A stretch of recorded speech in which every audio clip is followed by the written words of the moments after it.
Hello guys, tokuthikamiza mchirongwa chenyu chamasecret ama-confessions zithanda inoyithwa iye Glory rekayithifele ngenye yedu yokutanga. Hayi Mrs Lunga, thethe wabantu singahlala sikhumbuzana ukuthi abafana bangamaplayer phandle. La thethe imbobele ngayinye yangu yakayithi about 18 years ago imunzwe asichithupa license resene passport rasai until I was 15 doing form 2 in a boarding school. Apha ayiba ama-holidays ndichiva hango ku church. It was the last Sunday of the holiday. Sekuthi Monday yacho ndayikhwela bus ndakananga ku boarding. Ndakanzwa munhu achimhanya kumashure kwangu achishedzera, iwe musikana ne-t-shirt white, mirapo mani. Kudai ndiro rimwe zihange zihendisa muri nesmile inomwisa mvura. Ndamira akati ende wakanaka hako mwana wevanhu. Zvandirambira kuti ndikurege uchipfuura ndisina kukanda shoko. Ndakanyemwerera zviya zvekuti sekuti I had never had a boyfriend at that stage.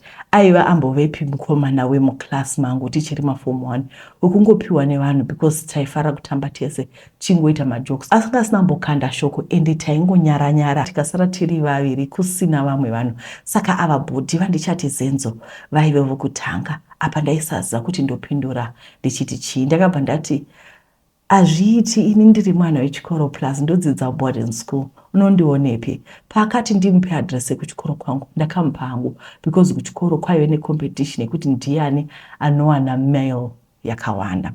Zvaive zvisina basa kuti wanyorerwa nani, asi kuti how many letters do you receive every time mail painouya. Anti enhlizweni ngangimthandile uGaisham and I was hoping ukuthi abhale. So vele first mail ifika ngangidonsa amehlo waiting for a letter from him and he didn't disappoint. Aiwa pha kunyora akhe love language chayo zvekuti ndaizvifananidza nevekuma-movie kana kuti ma-novel Mills and Boone. Ndakabva ndakurumidza kupindura ndikatora chinotipad changu chaiva nemapeji epink nema-love pamakona apa ndikati faka perfume papepa. Ndakamuudza kuti ndanga ndanyorawo. Lokhu kwava injayelo sasizibhala ziphendulana professing our love nekuti patichaonana tichaitei. Holidays akasvika manje inini mama moyo mai vangu vaisada zvevanhu vanozara line rese zvisina order. Waibuda mumba uchinotenga chingwa chete kana kuenda kuchechi. Apa manje manyukunyuku ekuda kuona mukomana aindirambira. Tete Zenzo aishanda kuMelin kwaigadzirwa matauro nemanepi evana. Aiva ne22 years at the time. Akanditi airoja ega. Pakunyorana apa takaexchange manamba elandline iye kubasa kwake ini yekumba kwedu. Yaigara yakakiwa muzviboxi zviya zvemafoni but I had my tricks ekuikunura ndoivhura futi zvisingaoneki kuti yamboshandiswa. Takaronga kuti neSaturday pano chaisa half day kubasa tonosangana patakasangana first time kunove kwaiva kudhuze neflat rairoja. Fo dzakachaya ndaveko ndakasiya ndaudza mai vangu kuti ndaenda kulibrary sekuti form 2 yanga yauya nemamwe matricks saka zvaida ndisunge dzisimbi. Takasangana naZenzo, we hugged and embraced, tikafarana, tikanotenga ma-ice cream, akandiperekedza back kumba. Ndakapfuura nekumba kweshamwari yangu, ndichitora mabhuku kwandaive ndasiya masikati kuti mai vaone sekunge ndabvako kunodya mabhuku. Takaramba tichisangana every Sunday, kusvikati kotadi kumbonotandarira mumba pane kumira panze munhu wose achiona nyaya dzedu. Ndakabva ndati chandei mumba macho, but don't get any funny ideas. Tasvikako because ini ndichiri musikana akakwana. Takange takuona namumba manje tichiona yedu mamovie sekuti aiva ne-DVD player. Hongu taikisana and aisvika panguva yekuti maziso anenge aita ready achikumbira kuti ndimbomupa mbijana achapinza musoro chete. Ndairamba ndichimuvimbisa kuti akaramba ari mukomana wangu ndaizomupa kana ndapedza chikoro uyezve ndane 21 sekuti ndaidawo kupiwa 21st key yangu nasisi vangu. Saka ndaisada kunyadzisa vabereki vangu kuti aiti okay chikurura ndongotambisa pamusoro pebhurugwa rako. Ndaidaro oita hake kusvikira asvika panosvika. Hana hake kumbondifosa okupedza zvefosa. Takaramba achita mutambo iwowo pese pataionana. Ini apa ndanga ndagraduata manje pakunyepera mama. Ndaimuudza kuti kuna teacher vemaths vandawana vanoitisa ma-extra lessons. Ndaipiwa mari yekubhadhara ndobuda nemabhuku. Mari ndochengeta hangu for pocket money kana ndadzokera kuboarding. Sahlanyisana lo Zenzo anti. Ngangibona one day sengingu-Mrs Z. Ngangise-boarding sasesibhalelana nxa zivaliwe sifonelana. Sibonana ngama-weekend until suddenly things didn't seem the same on his end anymore. something felt different.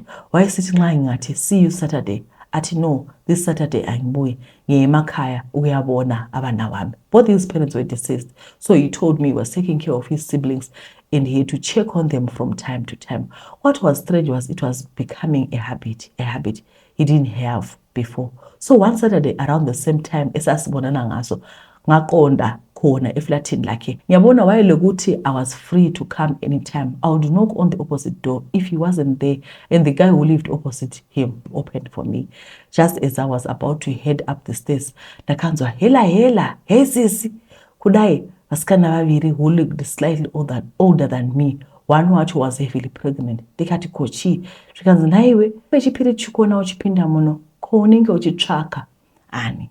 Ndakabva ndati ko zvinei nemi, zvikanzi toza munhu wese anogara pano, saka iwe uri kutsvaka ani. Ndikati ndavinga mukomana wangu Zenzo. Ipapo tete vakafane kuseka vasikana ava. Umwe wacho asina nhumbu akati iwe munhu wauri kutaura naye mukadzi waZenzo hausi kuona kuti atori nenhumbu yakuda kuzvarwa. Tete unopera strong, unoziva ngaphelelwa ngaba ngani mthakati otopunyelela ilanga emzini. Ndakanzwa senge kiti, imbwa, kombi kana chimwana chaipfuura hacho chichizvitambura chaindiseka kuposa at the moment. Musikana wenhumbu akazviintroduce akati ainzi Debbie, ende iye naZenzo vainge vane makore vachidanana. Akati hongu nhumbu yaive yake Zenzo ende yaiva ne7 months. Akaditi kuchikoro kwataipindira chechi ndiko kwaimbodzidza asati adzingwa chikoro because of nhumbu. Ipapo mukomana wekuopposite door aimbondivhurira akadongora then quickly disappeared inside. Debbie akati aigara 3 doors down nababa vake nemunini wake. Akati pakaitika nyaka ekubata kwake pamwiri, baba vake vakamudzinga akamboenda kumusha kunova ndipo kwaigara amai vake. Saka izvezvi aivanzi namai vake auye kutown kuzonyoresa nhumbu sezvo madays ake anga aswedera padhuze. Akanditi pamaschool holidays iye nemunina wake vaiwanzoenda kuna mai kumusha. Tete ndakanzwa chibhora chiye chinopisa chinosimuka kubva mudumbu chichizondidzipa pathroat apa, misodzi yakaerera. Vasikana vai vakaseka zvikanzi usachema, ko isu vamwita nenhumbu hatichaendi kana kuchikoro. Ndakarova hangu U10 ndakananga kumba kwedu, ndaguta chinhu chinoi mukomana. Vakanditevera vasikana vaya, Debbie achitaura zvese zverelationship yake naZenzo. Pamwe aita senge ari kuganza, pamwe aita senge ari kundiruma nzeve. Akanditi iye wakanyengwa achibva kuchikoro. Vakatanga achimira pamakona kusvikira Zenzo ati vapinde vatandare nemumba. Shamwari yaDebbie yakasvika pakuti yakudzokera kumba kwavo, asi Debbie akaramba achindiperekedza achiti ndisakhuluma lonyani. Debbie akati iye naZenzo havana vatora time kutamba ma-adult games. Vakatanga nema-horror movies, next vakapinda ma-romantic movies, then graduated mumamovie evanhu vasina kupfeka. After that vaitotevedzera zvese zvaiitwa mamovie iwawo, sekuti paakabata nhumbu it wasn't a shock to both of them. Akandibvunza kuti isu taita here, ndikati kwete, ndakamurambidza because ndichiri kuchengetedza mumhandara wangu. Akati inga henyu isu vamwe tichiitwa magaba. Akabvunza kuti does he give you money? Ndikati he buys me presents. Debbie akati iye aipiwa mari nematauro ekumailini. Pandakaona taadhuze nekumba kwedu ndakati thank you yako Debbie nekundivhura maziso chidzokera. I felt sad and relieved and hurt tete. Zenzo haana kunditsvaka weekend iyoyo. Ini chero kuchechi handina kuenda. That Saturday ndakaudza mama wekuti ndainzwa mabayo. But the following Monday ndakamufonera Zenzo kubasa wake ndikati uri muroi, imbo yemunhu chaiyo. Wakandinyepera uchiti unondida. Pawaindisanganisa naDebbie anogara panext door newe ane nhumbu ine7 months. Akaseka akati wakanyepera ka inga one ndakakuti ukasvika kumaraini kwangu upinde mumba mangu undimire but iwe wakuita makuhwa uchinyeperwa. That evening akazondiona ndakatosiya poto ichikwata ndikabuda semunhu ari kunotsvaka domasi because aiva andifonera tikaronga kusangana kuti atsanangure nyaya yake. Until Zenzo wati wawumfazi kabhuti wakhe osegoli engangimubonile. Wati ye ulesisu but ngesikabhuti wakhe. Wathi it was true ukuthi he looks after her but only because uyabe ecelwe ngubhuti wakhe. Akandithi sure ngasiyasimbi yangu yakabathana sewe ndichiziva une present yangu yauchandipa kana wane 21 ndichimhanisa ne2 vasikana tusina basa rese. Ndikati saka mari unenge uchimupirei? Akati ndiri kubatsira kabrother wangu sezvo munhu ane nhumbu. Ndakati neniwo ndakudawo mari, haungarege ini waunoti musikana wako asi mukadzi wabhodhi wako uchimupa mari. Ipapo akabva ati from now ndikahora ndinobhadhara renti yese ichasara ndokupa bhebhi. Handina hangu kumboibata, musaseka henyu, but ndakasoftwa ndikanyeperwa ndikabvuma. Ndakazoti umwe musi futi ndichienda kunomona ndikasangana naDebbie akati saka you decided to continue naye hako. Ndikati kwaiwainyeperei kuti nhombo ndeyake apa iri yabhodhi vake vari kuJoni. Debbie akaseka akati iwe munhu is the oldest, hana brother ari kuJoni, his siblings vari kumusha vanogara nambuya vavo. Debbie akati iyewo aiva amubvunza Zenzo nezvangu, akati ndaive chimusikana chisina basa chiri desperate chaakangonyenga achitamba. Indikazvitora serious, apa ndakumonedza. Tete, I went back on my heartbreak 2.0 ndichinzwa mashoko iwawo. I didn't know what to believe. Mind you, I was now 16, Debbie was 18. Ndakaona senge aive akangwara zvekuti aiziva zvaaitaura. Ngabe letinyawana zami imbuyele endlini. uZenzo waqhubeka encenga esithi uDebbie was playing a game just to hurt me, and it was working. That's how girls from the wood operate. Even when I went back to boarding, he continued writing to me. The cut was dictated. I was confused. I didn't know what to believe. Debbie was very convincing, and the pregnancy was there. I saw it. For a while, I didn't hear or see either Debbie or Zenzo. Then one day during school holidays, I got a phone call. It was Debbie. Ndikati ko namba dzangu madzitorepe, akati mumapepa emurume wako. Anyway, ndati ndikudze kuti chifara henyu, mwana wangu akashayika, chitora murume. Teteka, this again, ndakapererwa. Ipapo akabva akata foni. Ndakabva ndapinza runhare kuna Zenzo ndikati uya undione ukawana time. I received all your letters. Ndoda kuti titaure. That evening akauya. Iniwo ndikaita plan, ndikabuda ndikanomona. Ndikati Zenzo, nhasi ndiudze chokwadi kuti mwana waDebbie aiva wako here. If you continue lying to me, ini newe atifi takadzokerana. Ngavele ngabone buna njengeflawuzi elingathelelwanga ngaifunda ivaliwe. It turned out to be true. The whole time Debbie wasn't the enemy he made her out to be. Ndakabvunza chii chakaitika. Debbie andifonera akati mwana akashayika, akati kwaye mwana akanonga nzungu here o indlu wakenya yama empinjeni. Hanzi akagara for a while with compromised airways. Pavakaenda kuchipatara, it was too late. Ndikati sorry yako, but handidi kumbokuona futi in my life. You had so many chances to come clean, but you were playing both of us. Tete, I think Debbie was a cool girl because hana kumboita msindo kuti murume wangu chichi aindiudza mafacts, but ndaisaterera. But after I told him kuti handichade kumuona, akanyengerera kwechinguva ndichiramba. After ipapo ndakanyarara ndikati aiwa, he's finally got the message. I was Tete, handidi kunyepa. The guy was my first boyfriend. Apa ndaimudza zvese zvekumba kwedu kutoti baby isusu kumba kwedu hatina kana imbwa. Tete, Tete vangu muroi, munoziva manyemo atinoita kana tanyura murido. Apa mashoko aDebbie kuti farai zvenyu, mwana wangu akafa, akandirwadza. Ini paakabatsirwa mwana wake, I wasn't even there in the picture. Saka I had no hand in that. Ndairwadzwa pakuti iye Debbie was trying sisterhood club neni, ini ndichipetwa nenhema dzaSenzo and falling for it all this time. Listening, ndakati form 4. I hadn't heard from Zenzo for a while. Ndikati the whole term and a half, the whole holidays here April, ndaiva mutown. Nonga tunhu twangu twekuchikoro. It was last weekend again ema holidays.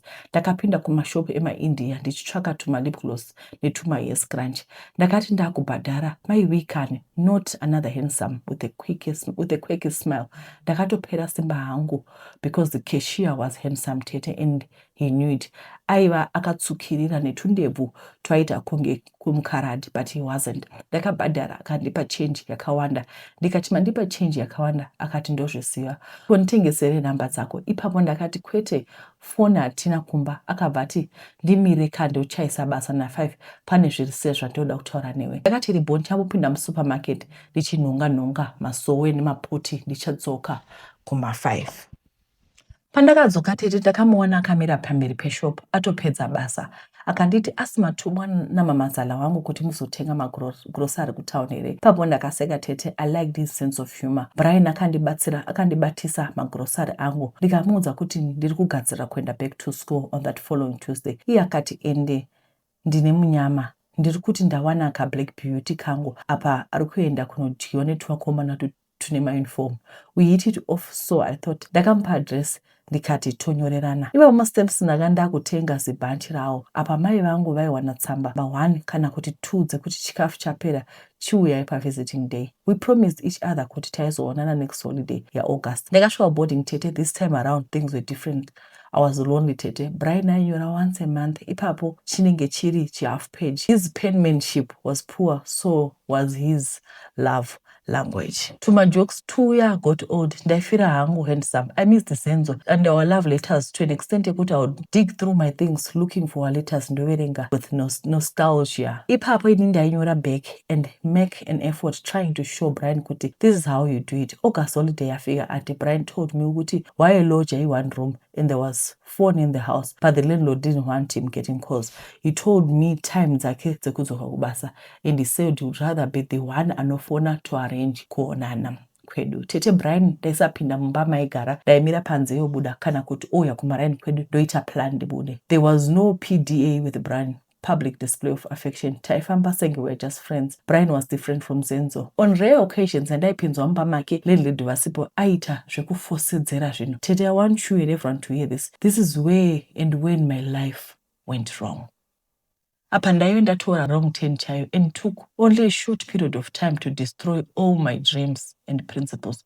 All this happened years ago, Tete, about 18 years to be precise. But I still wonder how my life would have turned out dai ndisina kusangana na Binya Brian. Brian ainditi zvaisameka sense zvekuti ndiri kuzvichengeta till 21 because kandaimuda I should trust him kuti pandosvika 21 he will still be my boyfriend. Ndakaramba Tete and he would ghost me achiti uri kujiwa ikoko kuboarding unovapa maticha netukomana twemauniform unoti hatizvisivi. Ndaikumbira ruregero all the times.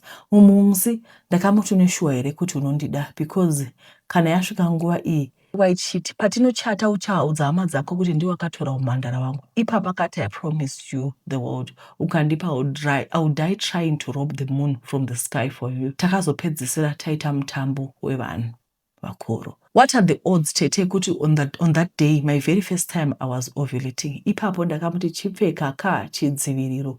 Akati, as you don't trust me, inini I trust you one because you told me kuti uchiri mandara saka una chirore. Week later, ndadzokera kuchikoro ndakatanga kurutsa nekuzara mate asingamedzeki muromo. Munhu wese kudhomu aindinhuhwira. Indaifunga kuti malaria. Ndakapuwa course chloroquine ndikaipedza, but there was no change. I was referred to a bigger hospital pandakabatwa nadoctor kuti anga atova makorokoto.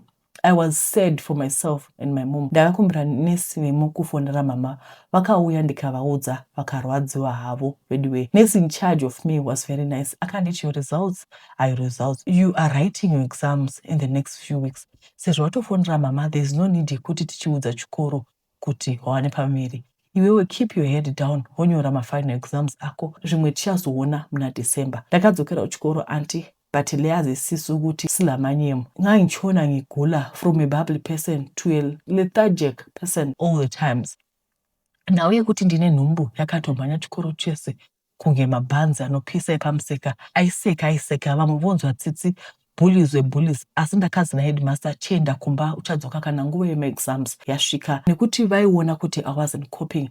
I was being bullied and laughed at left, right and center. Back home abazali vavenyimele waiting to know muridzi wemwana. Indaiziva munhu wangu saka ndakati mama ndokumbirawo kumuudza first nekuti Teteka mukomana aidherera aitaura zvaanoda. Pandakamunza akati sha dai ndakadzivirira semaudziro wakandiita asi waiziva here kuti uchabata pamberi. Ndikati kwete, ndaiziva hangu kuti musikana nemukomana vakarara pasina chidziviriro unobata pamberi. Akati haasi kuramba but ari kuramba hake kuti vabereki vangu vasamuramwira. EsiNdebeleni kuthiwa yikukhalala, wathi indlu aso yakhe, so nxa angakhalala laye angaluza indawo yokuhlala. Wathembiswa wonke okomntwana uzakwenza. My parents as church people vakavuma. I wrote my exams ndikabula ne5 1A and 4Cs. Amai vakafara but vakati dai ndakamhanyisa shiri imwe chete panguva ndaiwana mabs instead of Cs, but zvisinei. I thought Zenzo was bad, Tete, but Brian akandiratidza true colors emjolo. Brian ndakamubata ane mumusikana akanditi anoona senge zvaizomunetsa ngaaende. But nyaya iripo ndeyekuti mese muri magirlfriend angu. Tete ine nhumbu ine 6 months ndaendepi. Ndakazosangana naye futi achifamba nemusikana akaita senge haana kundiona. I confronted him. Akati shamwari, nyaya yangu newe ngaipere. Tomirira mwana chete. Musikana waona ndiye atova musikana wangu. Not semurume manidzi angu anotariswa nani, because all the times unenge uchinditi you can't get out of the house. Tete, I only had intercourse once ndikaita nhumbu. Mapromises aBrian akapera pamhepo. I was depressed and pregnant. It was in April when Brian broke up with me, which was when I started getting calls from landline mangu, harassment calls from a girl I didn't know. Musikana we-iPhone ongofema pafone, ndikati hello, okata phone, ofona futi zvakare, obva ati waizviti wakangwaraka. At first I thought it was Debbie, musikana uya was Enzo, but I later found out kuti it was one of Brian's girlfriends. Ipapo ndaiti ndikamuti rega kupa vasikana namba dzangu,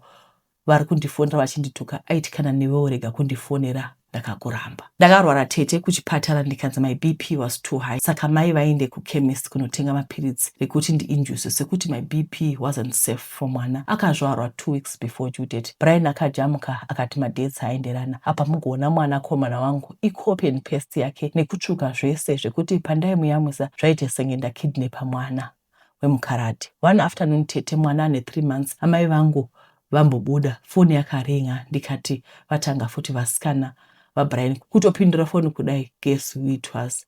Ndaneta nekunyora regai ndichauya kuzopedzisa Senzo final chapter. I think this whole story is a lesson for the young girls. And I'm very sorry. Maona zvaita Brian where Brian aishandisa force. Brian was not understanding. Brian was not loving. Why nyora tsamba ka 1 pamwedzi. And musikana akati aiwa we can't do this. So vatoti no. Iwo unopa vakomana kuchikoro nematicha. This was a toxic relationship. Asi tichamirira final part yenyaya iyi tozodi. I think she's going to write. She's a good writer. She wrote very long stories and we really appreciate vana vedu. I hope you are learning something from these guys. Kana tichiti wait. There are reasons. There is no need to rush into these things because in the end, vasikana ndimi munosara muri pa disadvantage. Anditi, alright, rekaiti verenge nyaya iripo. Hanzi ndine nyaya yangu ndiri kuda advice mundibatsirawo anti. Ndokumbirawo advice zvisati zvaenda kure. Paivana tete vangu last born emba mababa. Zvakazoitika ndezvekuti tete vakazoenda kuZim sezvo vaiva nemufeso wavo kuno kuSouth Africa. Aiva neumwe kunowa kwandiri. So uya weku-SA akazondinyenga ndikabvuma. Ndava kudanana nechikomba chaTete. Handizivi ndoenderera here ondosiya pachiri pedu. Neweku-SA ndinaye apa wekuZim vanaye futi tete mundiregerewo nekuti ndakanyengwa ndikabvuma ende ndakachiwa the guy the way he's protective. Tete ndibatsirewo because I love this guy. I don't care because anti vakugara neuya wekuZim so ndodiwo anti because I love this guy because seeing the way he's loving and caring, please don't judge. What I don't understand is anti vaki vakaenda kuZimbabwe vakasiya mufeso uyu vakatoroorwa here kana kuti zviri kunyatsofamba sei because vari kutaura kuti we must not judge. Saka regai tingobvunza mapoints kuti imimi what exactly is happening. She didn't say much. It was a very short message. What I don't know is anti vari kuZimbabwe vakaroorwa here kana kuti mukomana wavo vari kuZimbabwe nekuSouth. Imini musamainini mukasara mukati aiwa regai tipinde tidane nabankuru because anoda vatete vangu is a loving guy, so I also want to be loved this way. I don't know kuti can you asisa lapho ke so that we know what's happening. All right. Regai tipinde munyaya inotevera. Satavere nyaya inotevera. Regai tingogara tafungidzana zvakare kuti guys ramangwana redu harizikani. Ndadzoka zvakare. I hope it's making sense. Makuseni unomuka uchiti kuda uchitoplana day rako zvakanaka. Ndaona chimwe chijoku changa chiti unenge wabhadhara. Hanzi unenge wabhadhara policy yako for the next 30 years. Then after that wodyiwa neshumba. Andi munoziva zvinoita ma-service providers edu zvaanoita. Kana pasina death certificate kana usipo disappearing persons disappear a service provider ma-service provider hamunawo, they don't pay for missing persons. Regai ndikupe example yekuChimanimani. Handi munoziva zvatakawirwa nedambudziko rekuChimanimani, mvura ikatora vanhu vose vainge vari papolicy yaservice provider wedu hatichatauri mazita vakadisappear. They were not paid for because tinoda body toda kuviga ndeservice provider anoviga. Vamwe vakazoti aiwa tauya kuzoclaima munhu wedu hapo it's been 5 years tibhadharei toda kuita matombstone konzi bodo tiri kuda bhodhi apa bhodhi yakadi yakaenda nemvura nematombo ekuchimani-mani. Saka with the diaspora insurance, missing persons, they pay. They're going to pay you. Even munhu ari missing havangodi chitunda chete kana zvikanzi munhu adeclare missing, I don't know after how long a period, handimoziva kuti pane period inonzi adisappear, they are going to pay you. Handiti pane dzimwe ngozi dzinoitika dzekuti munhu anodisappear, munhu baita accident adisappear, hatichamuoni bhodhi yake yashayikwa. Service provider kuti toda kuona chituna, kwanzi hapana chituna, hapana chamunenge maita. Saka ndiri kuti hatitorei diaspora cash plan because tinobva tawana cash handiti for that person. Alright, regai tipinde munyaya inotevera. Makasimbere tete ndinoda kutenda Mwari nekupai pfungwa dzekuvhura boka rino rekuti titaure zvinotiremera. Chokwadi vazhinji tiri kubatsirika chose kusatenda huro yazvo. Ini ndiri vamwe wevakabatsirwa nechirongwa chenyu chino. Ndakabatsirika pakufunga, pamagariro nepakuita chaiko. Ndachinja chose. Ndiri munhu aive negodo nevandinoshanda navo, especially umwe mukadzi manager pabasa pedu. Ndairowadziwa kuti sei achipiwa mari yakawanda achiswera akagara. Asi kubva zvataramba nditera nyaya dzenyu pano, ndakadzidza kunamata, ndikadzidza kugutsikana nekuda kwenyaya dzekuromba dzamunotaura pano idzi. Ndakawanirwa nyasha naShe Jesu Kristu wedu nekudzikunura godo randaive naro. Ndakanamata ndichiti Mwari, bvisai godo mwoyo mangu nokuti zvarava kuda kunditisa hazvisizvo. Tete godo rangu pamukadzi uyu manager wekubasa kwedu ranga rakundituma kuti nditsvake muprofita un'anga angaita kuti adzingwe basa. Dzimwe pfungwa dzakunditi ndirombe teteka.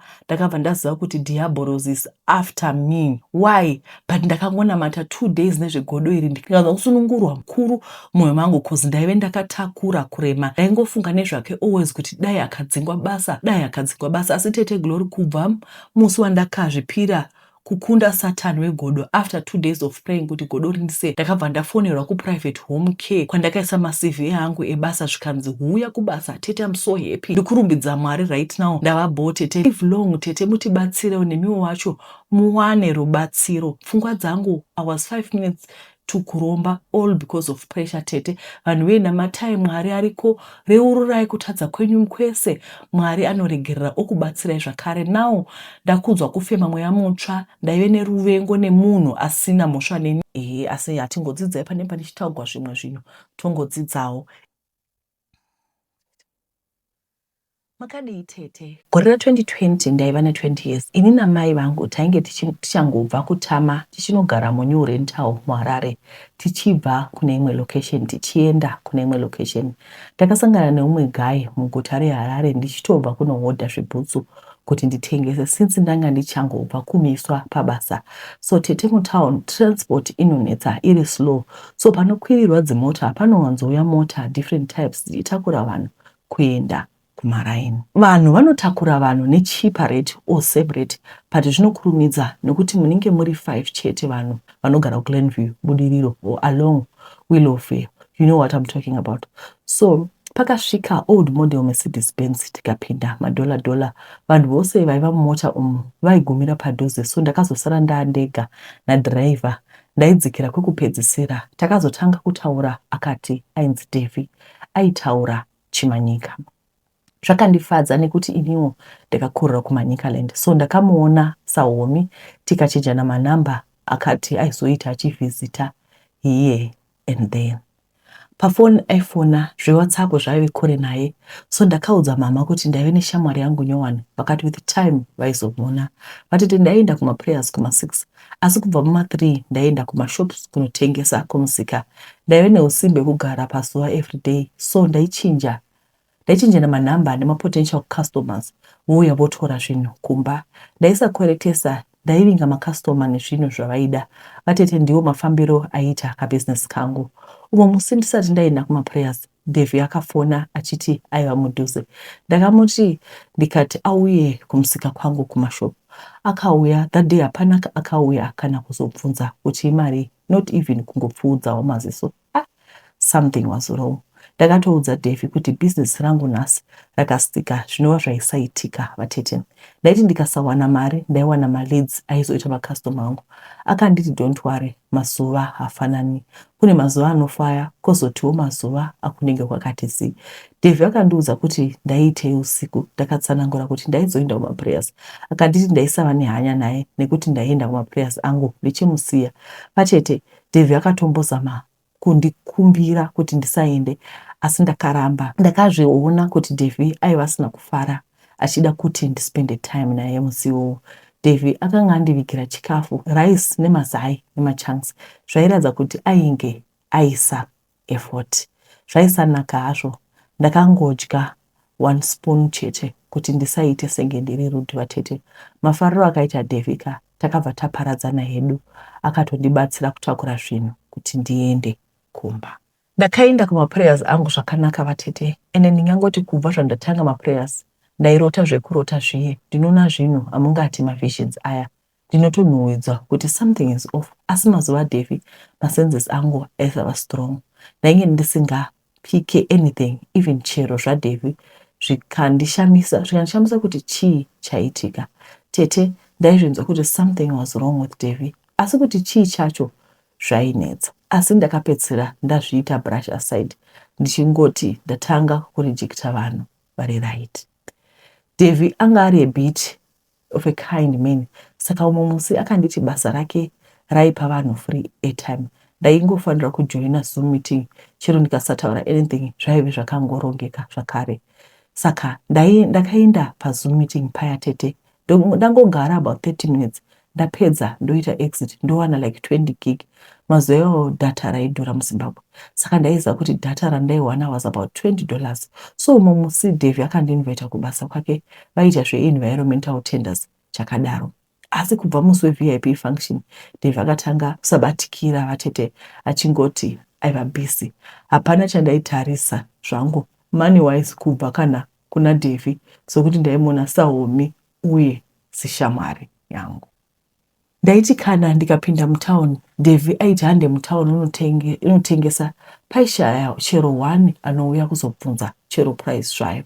Umwe musi tichizama kutengesa staff yangu, pakasvika mumwakadzi vachiti pane mota yaipfuta. Tete mamhanyiro akaita Devi achibva pandirika haana kumira musha. Kana ndichiti Devi akamhanya ndiri kugona kutaura. Devi akaita kuvanga vatete. Pekutanga ndakafunga kuti zvimwe aityira kuti mota yake inogona kupfuta. Asi ndakatozoona kuti no man, there was something bigger than the car vatete. Pane chinhu chaisada kuti chitsve chaiva chiri motikari umo. Alright, tomboti dai akawana mota ichitsva, aizoita sei nekumhanya kwaingaita.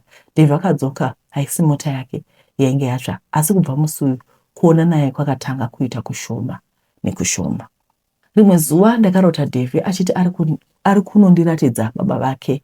Kufamba kwatakaita handina kukuona vatete. Takangoerekana tasvika pane chimwe chimba cheuswa.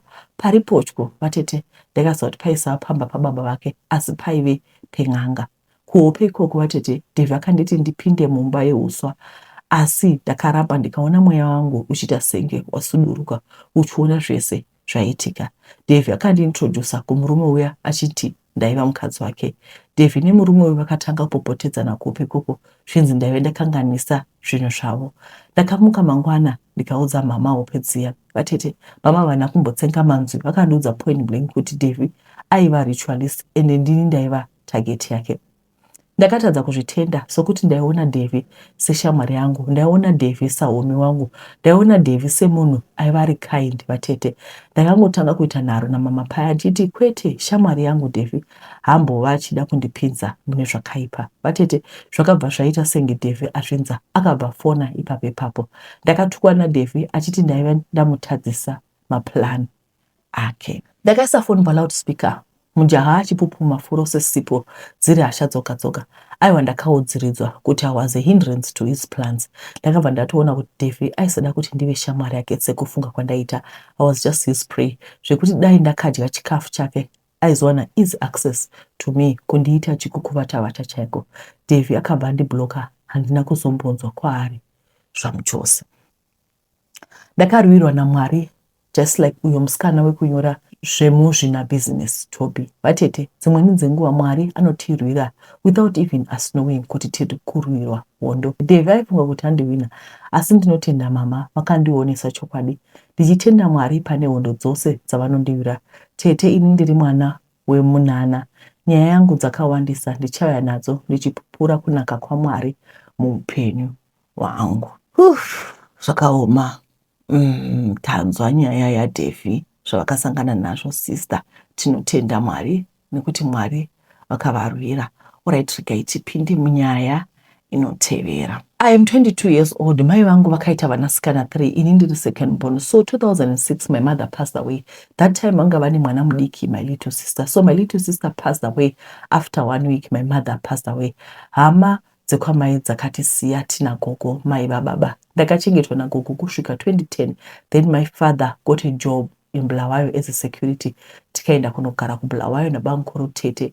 Bankuru vaishanda taiswera tina mama asi rugare panga pasina. Waiti kungotadza wairohwa kunge imbwa yapinda mumba. Waiti ukanzi ndokugezesa waikweshwa zvekumarwa zviya. Ndairara pasi pemubhedha usina munhu zvichinzi ndoweta. Hembe ndaipfeka sandakauya nadzo since day one. Sisi vangu vaiva nani nekuti vaenda kuchikoro. Namo ndini ndaiona ndiri pamba. Saka vanga vane vana 3. Last born yaive diki kwandiri. Yakabva yati sisi handitotamba tikaenda. Akabva adona ndokuzviruma rurimi tete ndakarohwa imwe mbama yandisingakangamwe. Fast forward dede vangu vakazotanga kurenda ndokuwana mukadzi wokufambidzana naye. Ndaimufarira tete but vaingogara vachinetsana nadedi. Ndakatanga kuenda kuchikoro zvakanaka nasisi vangu vakatransfer kwakudzidza kuchikoro 1. So ndakati ndava grade 3 ndakadzoka kumba kwakuwana step mom vangu vapfeka zvinhu zvavo kwakuenda. Takagara nadedi yedu zvakanaka until the year yavakatanga kurwara vakabatwa TB. Dedi vaishanda night saka vakabva vangoenda kubasa kwakusadzoka. Takagara 4 days dedi tisingazivi kuti chii chaitika. Day yepayday radedi rakasvika step mom vaya vakadzoka vakatitora kwakugara nesu. So step mom vangu vakangoita mimba ka1 kwakubva yaane 4 months. So vakabva vanzi havachaiti umwe mwana. Vakatichengetawo step mother vangu even vanga vakarambana nadedi vangu. I just want to say rest in peace mami, you gave me the love of a mother. Dedi vangu vakarwara 3 months kwakubuda muchipatara. Takanogara navo kwatete kozi zvikoro zvanga zvavharwa. I then find out when my father was HIV positive tete. I was always crying in my auntie's bathroom. I was not okay that time because ndakakura ndichinzwa many stories about HIV. So hey, takazoenda kumba kwagogo vakauya kuzogara nesu yedu but life was not the same. I was always thinking kuti dedi vangu havana mukadzi ndiani achavabvuma sezvavari. Vakazopora havo gogo vakaenda kumusha tete. Dedi vangu munhu uya aiti kana mwedzi wapera bopoto racho vaitungidza mumba mavo shuwa. Ndakatomborariswa panze vakazodevedzerwa polisi pataigara. Chikoro hatina kupedza because of my papers. Ndakagumira form 2 but ndaitova mwana aigona chikoro. Dedi vangu mari vaive nayo but failed kundiitisa mapepa nekosi yangu. Ever since dedi pavakarwara vakatanga kungoda vakadzi too much. Mari yaiperera kuvakadzi vachivhurira vakadzi mashopu nekuvachengeta. So one day pane vamwe step mom vakatanga kugara nadedi vangu. Vaigara vachingovaudza kuti wakandivanzira kuti unorwara ndokusungisa. One day vakatanga kurwara gogo vangu varipo. Gogo kwakubva kwakuenda kwatete. The last day ravakarwara step mom vangu vakatora banga vachida kubaya baba vangu. Ndakanzwa moyo kurwadza ndikati haubayi dedi vangu ndiripo. Sisi vakaisa gumbo momuzi vakadona. Ndikagara momuzi vaya ndikatanga kuvarova vanga vari zimbumba. Saka kusimuka kwaizovanetsa. Dedi vangu vanga votya ndikati sisi bata dedi. Ndakavarova kusvika vandiruma. Ndikavaruma vakachema kusvika ndisiye. Ndikavati siyai ndibude ndiende nasisi vangu.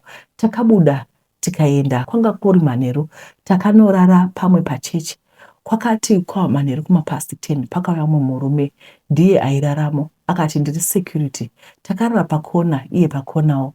Around 1 akamuka akabata banga akarepa sisi vangu, akati akuda kurepa ini. Sisi vangu vakati ndokuuraya. Takafamba tichichema nasisi vangu. Sisi vakati usanoudza tete kozi vanhu vaizomuseka. So we kept it a secret. Takasvika, but I was crying. When I got privacy, takasvika kwatete. Tete vaiziva kuti tabvirei, savangoti garai. Takagara kusvika moms vaya vati ndakuregererai, vakati ini dzoka. Ndakaramba ndikati beta ndiende kumusha kunogara nastepmother vaya, vakazowana basa kuharara. Ndokubva kwavakaita ndakatanga kushanda sahousemate kusvika ndaita mimba, ndikatizira ndikaudza gogo vangu nasisi vangu. Gogo ndakavaudza dhedhi vangu ndakaita mwana, even ndaivengwa nabanguru, ndakaita mwana mukomana, vakafara. Baba vake vakazouya kuno, ndokuseparata kwatakaita. Ndakasara ndikashandira mwana wangu samaid, ndikaramba ndakangomirira baba vemwana kuti vaungauye, but dhololo maiguru vangu vakazouya nepini neplan. Ndikatiza kuzimu ndikauya kuno. Baba vemwana wangu vakarwadza kuti ndauya kuno, but chekuita pange pasina. Ndakazoita move on after. I was always a prayer warrior. Ndikandamata Mwari akandipa murume, but the problem is ndiri kudawo munhu angandibatsira ndiwane hangu mapepa, because next year mwana ari kuda kuenda kuchikoro, saka ari kuda mapapers. I tried so many ways, but birthday rababa ndinaro nedhedhe, remai ndinaro, baby card handina. Can I have someone anoshanda kumabirthday? Because mumwe akandidyira mari yangu nearly 5,000 rand. Saka ndonya iripo iri vari kutsvaka kuti vari kutsvaka munhu anogona kuvabatsira kuwana birthday remwana, but I think it's possible. I mean, kuchipatara kwamakabatsigwa mwana, handizi kuti kuZimbabwe here kana kuti kuSouth Africa, but vanenge vane mabirth records. Unokonovaudza kuti ndakabatsirwa mwana mugore rakati rakati. I'm sure vanenge vane duplicate vanogona kukubatsirai so that mukwanise kutora birth certificate. Guys, tisati taenda regai tingoti this week vanhu vekufapsa, I think we are going to bring report on the Friday. Regai tingoti Friday because mangwana ndakatumira mari matiles, saka mangwana vari kuinda kunoisa matiles vopenda. Kana vapedza kupenda teta pane chimwe chinano, of course tasarigwa nekuzoisa imwe extension inenge iri kupedzisira, but for now tadevelopa iyoyi tikarenovata ipapa, but then tozopwedzera kuvaka, but for now toda kuti mumba mungogarika, so that kana unozati December panosvika muchienda kumisha, sometimes you don't even feel comfortable kuva kumba kwenyu, unongogara 2 days 3 days utoti aenda kudzokera kumba kwangu because panenge pasiri comfortable. So we want to make our home very comfortable. Ndiri kuti ngatishandisei FAPSA kurinovatira vabereki vedu dzimba dzedu. Ndoziva kuti vamwe venyu vanogara kuUK, Canada, wherever you stay, munoitoti isusu takatosetla hedu hatichadi zvekuvaka kumba, but our parents are back home. Kana mune maproject enyu amuda kuti vakuitirei, aiwa taurai navo. Pane one thing chandakanotisa kuZimbabwe, kana uchida kutenga furniture kuZimbabwe unoti struggle ishi, pane kamwe kakustruggle kaunoita kezu. I don't know eZimbabweans kuti tiri vanhu vakaita sei, sekuti maTV stand, the entire country panenge pangorine same type of TV stands. Imi vari abroad vanotsvaka maidea ine motengesa furniture kuZimbabwe. Like pane one national sofa, like the entire homes have got one sofa, the entire homes kumashopa anotengesa mafurniture unongona pane TV stand wana pairi overpriced, isina kana kumbonaka, like it doesn't even match the aesthetics. This is one observation that I made. Kana kuri kuti muri munhu anoda kuinvesta, ndikupa idea ine motengesa furniture, motsvaka uyu maservice provider. Unoona kuti ndonatsa kuti kuZimbabwe hatina competition, or we don't think out of the box. Vanhu vose vakaona kuti TV stand ndo inoita, munhu wese achanohodha icho chichi. Like why don't you have variety? Handisi kuti kudika kuti kudi hakuna variety zvachose, kungori neTV stand one iri overpriced, inoita nearly 5,000 rand, 250, it's about 5,000 rand. Guys, tinokutendai nekuona kwamaita episode ino. I know it was very long. Mwari akuitirai zvakanaka, tichadzoka zvekare nedzimwe nyaya. Handiti bye bye.